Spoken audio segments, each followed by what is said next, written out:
Bonjour, je vais vous parler de l'Ita, ou Midsummer, qui est fêté le 21 juin, le jour du solstice d'été. Donc je vais vous parler un petit peu de l'histoire de l'Ita. Je vais vous dire un petit peu qu'est-ce qu'on doit faire ce jour-là pour bien le célébrer, pour lui rendre hommage. Et en même temps, je vais vous donner aussi tout ce dont vous avez besoin pour dresser votre autel, si vous voulez faire un autel pour célébrer le jour de l'été. Alors c'est parti, j'ai pris quelques petites notes, parce que je ne connais pas tout par cœur. Donc on y va. Alors l'Ita est également appelée la fête de la mi-été ou la nuit de la Saint-Jean. C'est un sabbat majeur pour les sorcières qui célèbre le jour le plus long de l'année ainsi que la nuit la plus courte. C'est une fête solaire, mais c'est aussi la fête de la gestation, de la renaissance et de la fertilité. Donc ce jour marque l'apothéose du cycle solaire. Puisqu'après le 21 juin, les jours vont commencer à se raccourcir pour aller jusqu'à la nuit la plus longue et au jour le plus court, qui est le 22 décembre à l'opposé. Le soleil est à ce moment-là à l'apogée de sa puissance. C'est le jour du grand pouvoir magique. C'est le jour où la déesse est dans sa grossesse la plus ronde. Donc là, on peut le voir. Je vous ai pris une représentation de la déesse. Donc elle est dans sa grossesse la plus ronde. Tout comme la terre est en gestation, des cultures et des récoltes à venir. Oui. Donc l'Ita marque également la saison des amours pour les animaux, de la pollinisation et des végétaux qui commencent doucement à émerger de la terre pour grandir et se déployer. Alors l'Ita ou Midsummer est la fête du soleil aussi. Et c'est aussi la fête des fées. Donc on peut dire que ce jour-là, la nature est à l'apogée de sa puissance. Donc tout au long de la journée, la magie circule fortement et la porte entre notre monde et le royaume mystérieux des fées est ouverte. On peut donc y jeter un coup d'œil et communiquer avec les fées. Donc c'est la période de l'année, avec Halloween aussi, où les fées traversent notre monde avec enthousiasme afin de pouvoir établir des contacts avec nous. Donc lors de cette fête, il existe plusieurs façons d'attirer les fées. Par exemple, vous pouvez porter du thym sur vous, suspendu dans une petite autour du cou, ou vous pouvez en mettre dans vos poches. Mais la fête des fées a été officialisée et elle a été célébrée la première fois en 2008, le 24 juin. Donc si vous voulez faire fêter les fées maintenant, ce sera le 24 juin qu'il faudra leur rendre hommage. Donc le 21 juin est une date favorable pour la pratique de la magie et des rites liés à l'amour, au plaisir et à la fécondité. C'est le jour idéal aussi pour le hand fasting. C'est ce qu'on appelle l'union des mains.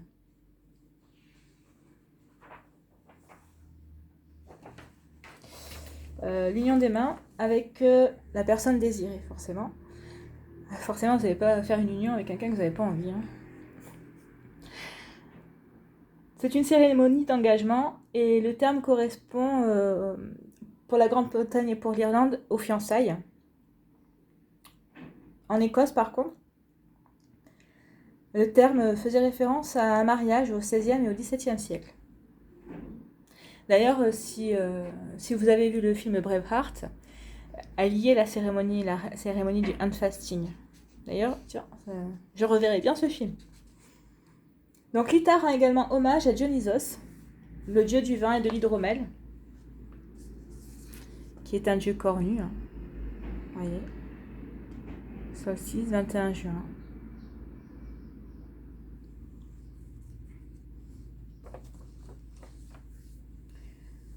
Donc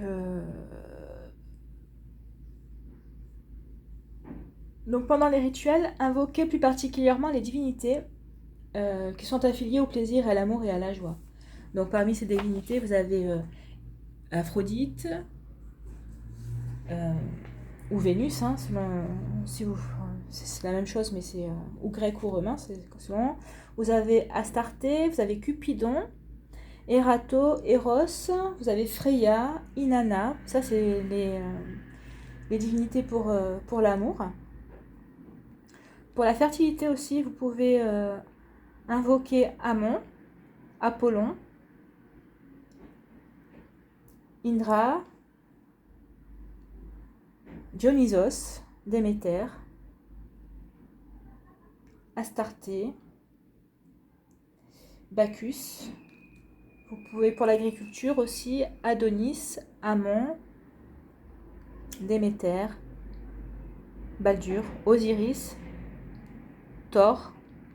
Enfin voilà quelques divinités à invoquer pour rendre hommage à la fertilité, à l'amour, à l'agriculture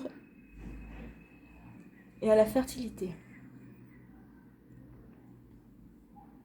Donc l'Ita aussi, comme c'est le jour le plus long, c'est aussi le bon moment pour emmagasiner le maximum d'énergie et de chaleur possible, en prévision des jours qui seront les plus courts et qui seront plus sombres au moment de l'automne et de l'hiver. Alors, et s'il pleut, me direz-vous, hein? S'il fait pas beau, mais s'il pleut, eh ben, alors il faut savoir que la pluie est aussi importante que le soleil. Forcément, sans eau, rien ne va pousser. Donc la pluie est aussi importante que le soleil pour faire pousser les récoltes. Donc si jamais il pleut, prenez la pluie comme une occasion de nettoyer en profondeur et de faire de la place à de nouvelles choses. Allez vous balader sous la pluie, s'il pleut. De toute façon, qu'il fasse soleil ou qu'il pleuve, c'est une superbe occasion de célébrer la nature sous toutes ses formes. Il faut surtout le voir comme ça. Alors ensuite, quelles activités faire le jour de l'Ita pour rendre hommage? Alors les diverses activités que je vais vous dire là, vous pouvez rendre hommage aux 4 éléments en fait. Vous allez rendre hommage à l'air, à la terre, à l'eau et au feu. Sachant que l'élément principal de l'Ita, c'est le feu. Donc les activités, vous pouvez vous lever à l'aube et regarder le soleil se lever, tout en ressentant la gratitude pour ce nouveau jour. Donc s'il pleut, ben, vous vous levez quand même et vous allez faire votre balade. Vous allez faire votre balade sous la pluie pour vous purifier afin d'aborder la saison à venir avec plus de légèreté. Vous pouvez faire un pique-nique aussi. Là, vous allez célébrer la terre en mangeant des fruits et des légumes de saison. Vous pouvez récolter des plantes magiques ou de guérison. En effet, les propriétés magiques des plantes aromatiques ou médicinales cueillies à cette date sont reconnues très puissantes. Ramasser des baies sauvages et vous pouvez en faire offrande au dieu ou à la déesse que vous aurez décidé d'invoquer, de remercier. Et ainsi, vous pouvez aussi faire cette offrande au royaume des élémentaux, aux fées, tout en remerciant la terre de son abondance. Vous pouvez faire une randonnée aussi. Et puis vous pouvez décorer tout un espace sacré, donc avec des bougies, des cristaux. Ça, on le verra un peu plus tard.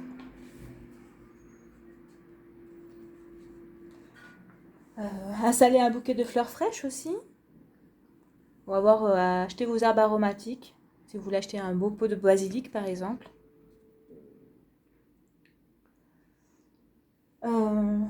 Alors là, pour l'élément feu, vous pouvez... Alors, si vous avez une cheminée, vous faites brûler quelques bûches. Sinon, allumer une bougie ou deux et participer au feu de la Saint-Jean. Si vous avez des fêtes à côté de chez vous. Vous pouvez aussi réaliser un rituel de protection, comme une amulette, un rituel de guérison ou un rituel d'amour. Voilà, attention avec les rituels, ne faites pas n'importe quoi non plus. Et je vous rappelle aussi que si vous faites ce rituel, c'est pour vous. C'est pas pour obliger quelqu'un d'autre à tomber amoureux de vous, c'est pas pour influencer qui que ce soit. Si vous faites un rituel, c'est vous demandez à attirer la bonne personne et vous vous en tenez là. Tenez un petit truc pour attirer l'amour, par exemple, vous prenez un petit pochon rouge en tissu, si possible. Vous y mettez un quartz rose et vous ajoutez un peu de lavande. Alors la fleur de la lavande, hein. Pas de l'encens ou pas d'huile essentielle ou quoi que ce soit. Il faut que ce soit la fleur. Et vous placez ce petit pochon sous votre oreiller et vous demandez à attirer l'amour dans votre vie. Et puis vous pouvez après brûler de la sauge. Ou ça c'est du palo santo. Voilà. Et vous pouvez la regarder, la fumée s'évaporer dans l'air autour de vous. Donc là, vous célébrez l'air. Alors, les herbes sacrées et magiques que l'on doit cueillir ce jour-là sont l'armoise, la joubarbe, le lierre terrestre, la marguerite, le millefeuille, le millepertuis, la sauge, l'angélique, l'aubépine, la bourrache, la capucine, la chélidoine, la gentiane, l'hysope, la lavande, la marjolaine, la mauve, la mélisse, la menthe, la myrte, la pimprenelle, le plantain, la reine des prés, le romarin, le serpolet, le thym et la verveine. Alors ensuite, pour dresser votre autel, si vous voulez faire un autel, pour remercier le soleil, pour remercier l'élément feu, pour remercier l'amour, la fertilité, pour célébrer le solstice d'été. Donc pour votre autel, il vous faudra une nappe rouge ou orange ou verte aussi. Installer des petites fleurs fraîches tant qu'à faire, pas des pots pourris ou quoi que ça, plutôt des fleurs fraîches. Ou prenez un vase et mettez des fleurs, allez chez votre fleuriste et achetez-vous des fleurs. Ou si vous avez un champ à côté, allez les cueillir. Donc il vous faudra de l'encens. Alors commençant de la rose, du jasmin ou du muguet ou du chèvrefeuille. Pour les végétaux, si vous voulez décorer votre autel avec des végétaux, du hou, du millepertuis, du romarin, de la verveine, des petites branches de noisetier ou de chêne aussi, vous pouvez, des petites bâtonnets de cannelle et puis du gui. Concernant les fleurs, donc il y a la rose, la camomille, la marguerite, la lavande, le souci et la reine des prés. Pour ce qui est des couleurs, vous voyez, par exemple sur la représentation de Lita, le jaune, le rouge, le vert,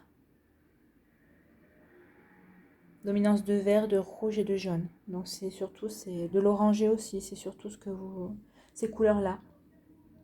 Donc pour les bougies ou les chandelles, donc moi j'ai pas mis mes chandelles, mais j'ai des chandelles rouges aussi. Donc les mêmes couleurs, hein, donc de rouge à rouge sombre, verte, jaune. Vous pourrez prendre aussi, vous voyez, des rouges. Là, les dorés. Ça, c'est une bougie qui me reste de Noël. Une petite bougie.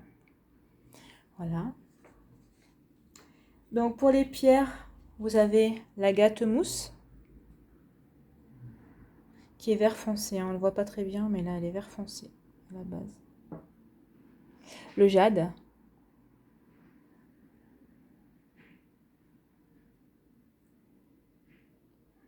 L'aventurine. Une pierre verte aussi, vous voyez.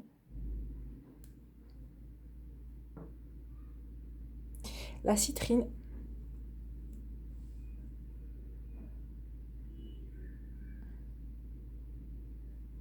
C'est la pierre du plexus solaire, ça.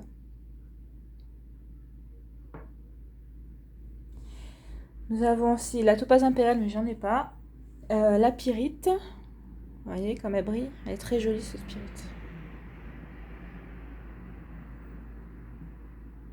Et vous avez l'œil du tigre aussi.